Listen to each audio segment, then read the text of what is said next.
എല്ലാവർക്കും പൃഥ്വീസ് വേൾഡിലേക്ക് സ്വാഗതം.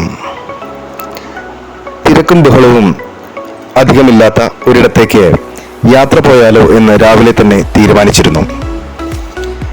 അങ്ങനെ നമ്മൾ തിരഞ്ഞെടുത്തത് അട്ടപ്പാടിയുടെ മനോഹരമായ കോഴിക്കൂടം എന്ന സ്ഥലമാണ്. വലിയ ശല്യമില്ലാത്ത കാടും കാട്ടരുവികളുമുള്ള പ്രദേശം. ഇവിടേക്ക് രണ്ട് വഴിക്ക് നമുക്ക് പോകുവാൻ സാധിക്കും. കേരള തമിഴ്നാട് അതിർത്തിയായ ആനക്കട്ടി വഴിയും അട്ടപ്പാടിയുടെ വ്യാപാര സ്ഥിരാകേന്ദ്രമായ ഗൂളിക്കടവിൽ നിന്ന് തിരിഞ്ഞ് ചിറ്റൂർ വഴിയും. നമുക്ക് ചിറ്റൂർ വഴിയാണ് കോഴിക്കോടത്തേക്ക് പോകുവാൻ എളുപ്പം.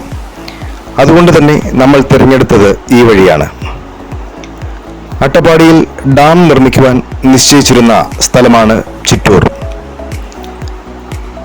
ഈ ഡാം പ്രാവർത്തികമായിരുന്നെങ്കിൽ അട്ടപ്പാടിയുടെ മുഖച്ഛായ തന്നെ മറ്റൊന്നാകുമായിരുന്നു. അങ്ങനെ നമ്മൾ ഡാം സൈറ്റ് ഒക്കെ കണ്ട് കോഴിക്കോടത്തേക്ക് യാത്ര തുടർന്നു. മിനർവ, പെട്ടിക്കൽ, വയലൂർ എന്നിവയാണ് നമ്മൾ പോകുന്ന വഴിയിലെ ചെറിയ പട്ടണങ്ങൾ. അത്യാവശ്യം സാധനങ്ങൾ വിൽക്കുന്ന ചെറിയ കടകളും ചായക്കടയും ഒക്കെ അടങ്ങിയ ചെറിയ പ്രദേശങ്ങളാണ് ഇവയെല്ലാം. ഇവിടെ ജീവിക്കുന്നവർക്ക് സാധനങ്ങൾ വാങ്ങുവാൻ ഗൂളിക്കടവ് വരേണ്ടതായുണ്ട്. പോകും വഴിയുടെ ഇരുവശങ്ങളിലും മികച്ച കൃഷിയിടങ്ങൾ കാണാം. നല്ല കർഷകരാണ് ഈ പ്രദേശത്തുള്ളവർ. ഇവിടെ ജീവിക്കുന്ന ബഹുഭൂരിപക്ഷവും കാർഷിക മേഖലയെ ആശ്രയിച്ച് ജീവിക്കുന്നവരാണ്.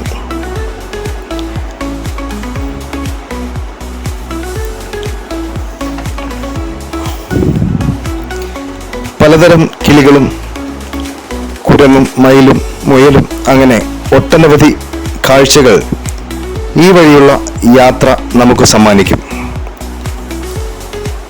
ഇവയെല്ലാം നിരീക്ഷിച്ച് നമ്മുടെ യാത്ര അങ്ങനെ കോഴിക്കോടത്തെത്തി.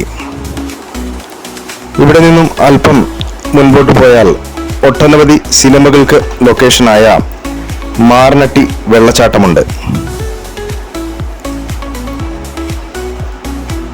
നമ്മുടെ യാത്രകൾ പ്രകൃതിയിൽ ലയിച്ചുകൊണ്ടുള്ളതാകട്ടെ. വീണ്ടും കാണും വരെ ഗുഡ് ബൈ.